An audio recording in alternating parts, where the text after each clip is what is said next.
If it gets dirty, you just want to run it under cold water and use it to wrap up your bread. I have found it to be my favorite thing to store my sourdough bread in. So is it dry? Let's see. Barely. So feel that now. You can kiss your plastic wrap goodbye.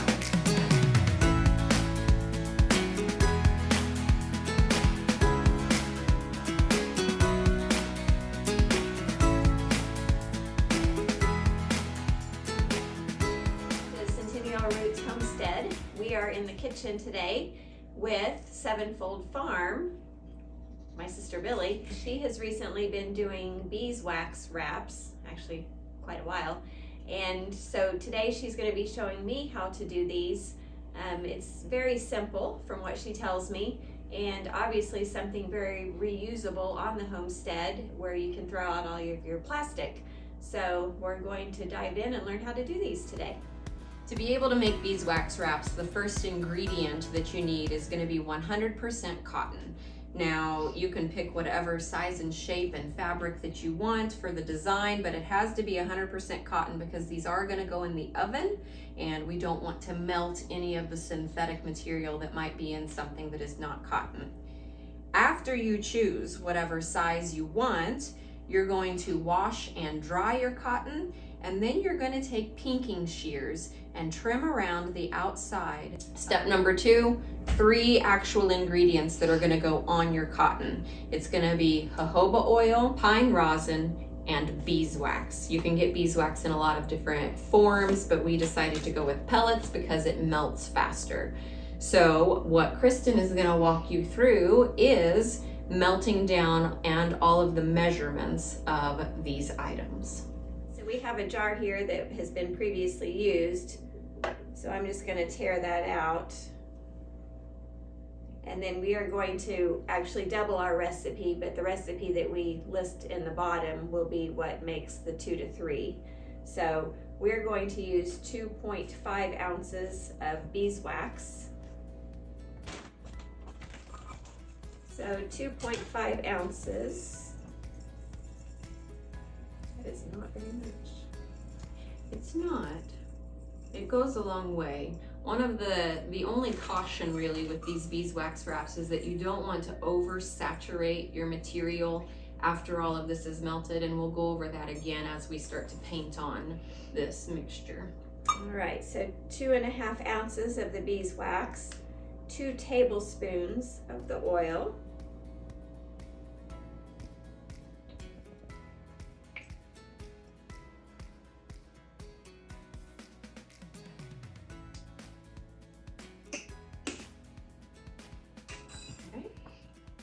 what's next? Your pine rosin, 0.7, right? 0.7 ounces.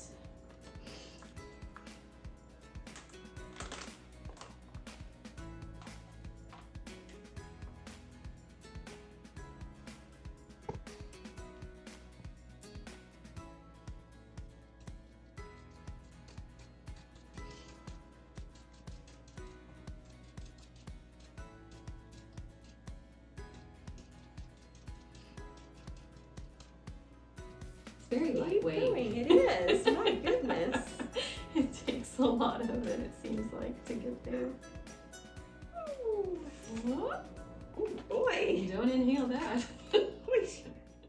So now we're going to take this and we're going to put it in a pot of water that is over medium low heat.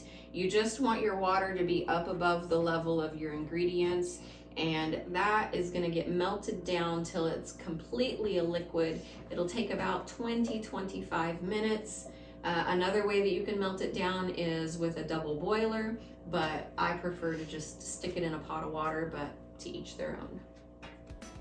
Okay, so everything has melted in there except for the last bit of the beeswax pellets. You can see that it's really liquid and runny, and then the last thing will be those little pellets, and it'll be completely liquefied and ready to paint on.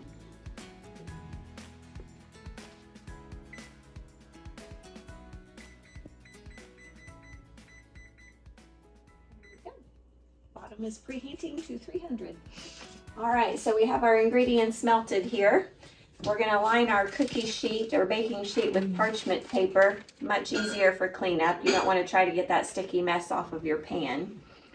And then you'll take your sheet, whatever size or print you want, print side down, and we're gonna lay that on the parchment paper. It doesn't have to be fully on there, but as best you can. Okay. Oven is preheated to 300 because that's what we're gonna bake it at. So I mentioned before that it is easy to oversaturate these beeswax wraps. So you just want to lightly brush on, and you can see as it starts to dry, because it does dry rather quickly. You just want to lightly brush on your mixture here, and then we're gonna bake it once it's fully covered. And after it is baked and we pull it out for the first time, you'll be able to see if you missed any spots. We can touch those up, rebake it, and eventually have a fully saturated beeswax wrap. But again, go light on painting on the mixture for the first time. I'm kind of just going in a section at a time so that I can tell where I've been. I don't know if that makes a difference or not. Yeah, that works. I like patterns. Patterns are good. Too much, not enough? You're doing great. I'm gonna let you probably fail a little bit, just so you'll be able to see when you take it out of the oven, the spots that you missed, because it really is obvious. And the issue with oversaturating it is that you'll still have a usable beeswax wrap. It'll just be a sticky beeswax wrap that will leave some residue on your hands every time you use it. So not the end of the world, but if you're gonna do it, you wanna do it right and have it be enjoyable to use and not a little bit of a sticky mess. So is it kind of easy to tell with like where it's getting real wet, where you can see that? Is that generally too much? That will be okay, because when we take it out of the oven the first time, you'll be able to spread some of that some more. You just don't want your whole thing to be that saturated.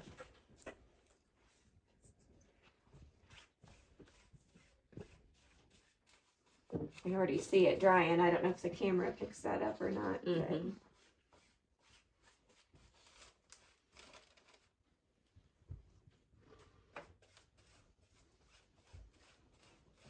I do get it dirty. No, I think it's just where it's extra saturated. The color's coming through from the other side. It's all good. I'm gonna get messy, aren't I? Probably. It's not fun if you don't get messy in the kitchen. Can't lick my fingers though. No, please don't. What do you think? Is that good? I think that looks pretty good. So we're gonna stick this back in the water to keep it melted. And now Kristen is gonna put this in the oven at 300 degrees for 2 minutes.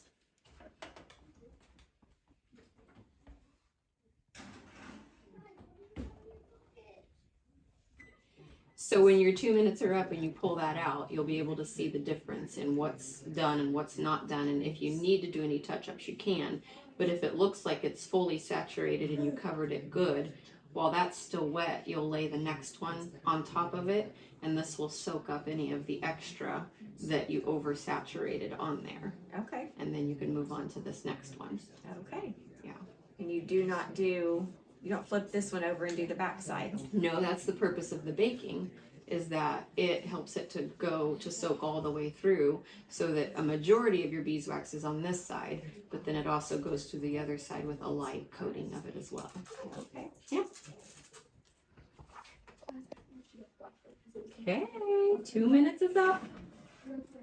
Time to see how we did. Uh-oh. I missed a spot. Just a couple, but it is obvious, isn't it? So this is ample. That's good. That's so just hit your white spots. Yep, where you can see you didn't get enough on there, or maybe none at all. I was going fast. Right? And you want to go kind of fast so that this doesn't start to harden, but you also don't want to rush through where you just miss it all. But you did fine. My first time. Matter if you use dark fabric or light fabric or... You can see it no matter what fabric. I've done all different colors of fabric, and you can see it no matter what the fabric is. Is that what you were asking? Yes, yeah. Mm-hmm. And then after you touch up your missed spots, you put it back in the oven for another 2 minutes, because that does help it to get fully saturated from top of your material to the bottom of your material, or vice versa, I guess. I call this bottom, right? Bottom, yeah. Bottom is up. Bottom's up. Bottom's up. Here it is. Looky there. Doesn't that look better? Nice. Yeah. I didn't miss any spots the second time. So while it's hot, Yes. take this. Okay. I'll show you first, and then I'll make you do the others. Okay. Just lay it over there, and then because it's only at 300 degrees, it's not super hot. You can quickly I see. rub, and if you look at the material, you can see how it's absorbing any of the extra Nice. that you don't want. Looky there. So That's then awesome. you'll pull this one off. We'll get ready to do this one. And then if you have some little hands available, you just give them this and you make them wave it around for about 2 minutes. Little hands, wave away. Wave away. For about 2 minutes until it's completely dry to the touch. And then it's ready to fold up or use however you like. That's it. That's it. There's your first beeswax wrap. How do I care for this beeswax wrap? The beeswax will stay on there for about a year before it ever needs to be gone over again. If it gets dirty, you just want to run it under cold water. You can use soap, just don't use hot water. It's one of those things that you're like, oh, well, that's common sense. Hot water is going to make it melt. But it's important to remind you of that you don't want to use hot water at all. But you can use it to wrap up your bread. I have found it to be my favorite thing to store my sourdough bread in. You can use it to cover bowls. You can wrap up sandwiches. You can make a little pouch out of it and put chips or little snacks and stuff in it. So really the uses are endless as to what you can do with it. It just is limited by your own creativity. So is it dry? Fairly. Let's see. Fairly. So, feel that now. Wow. That's it. Isn't that neat? Yeah. It really just feels like a stiff piece of material now. But if you were to put it over a bowl or anything like that, it's going to help to maintain that shape where you can kiss your plastic wrap goodbye.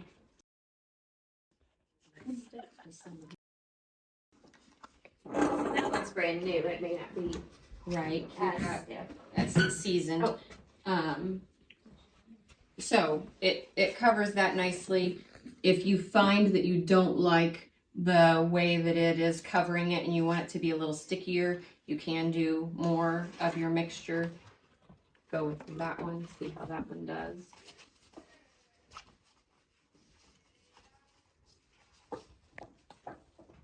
Yep, you can see how it maintains those folds in there. Yeah. Yep. That one's tighter. There you go. Pinch it. Yes. Good. For sure. Love to put my sourdough bread in these and just wrap them up. This size, so we just used fat quarters that you can buy at the store. I think, what are they like? The size, is it like 16 by 20 or something like that? But if I have my big so I make a big loaf of sourdough sandwich bread every week, and this is the perfect size to go this way, and then I'm able to wrap it up. But you can wrap it whatever way you want. This works really well for bread because it lets in just enough air that your bread isn't going to mold, but it also seals it so that it stays nice and cuttable and edible.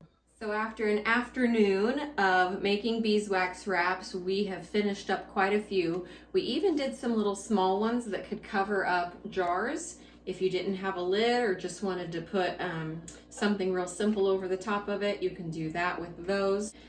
Something to keep in mind is that as you're putting it on your 100% cotton, you will get a feel for if it's thick enough or if it's not.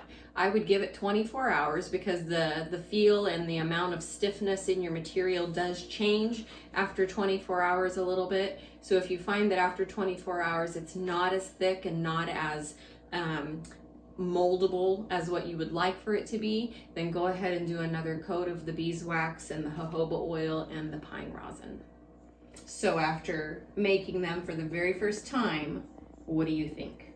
Very easy, and I can't understand why people don't use them all the time. You know, when you kind of figure up the cost of what your sandwich baggies and your plastic wrap and all that costs, Yeah. It's crazy not to do this. It's very user friendly, room for error, and they still turned out great. Yeah. Thank you guys for watching, and be sure to tune in for future videos.